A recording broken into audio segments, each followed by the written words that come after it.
President कहि दीपद किछि कहिबा पाई दौड़ धीरे धीरे समस्त को जय जगन्नाथ, जय मां विरजा, जय बाबा कुलेश्वर। मु समस्त दर्शक मान हाथ जोड़ी विनम्र प्रणाम करुछि।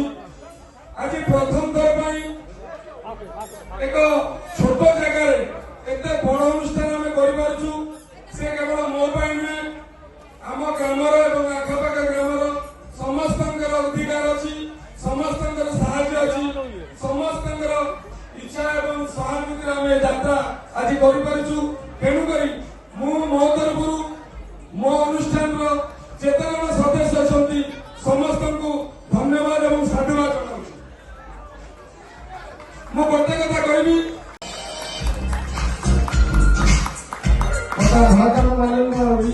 पुष्पगुच्छ देवे और सुशानंदन सम्मान माध्यम से उपढौक प्रदान करेंगे।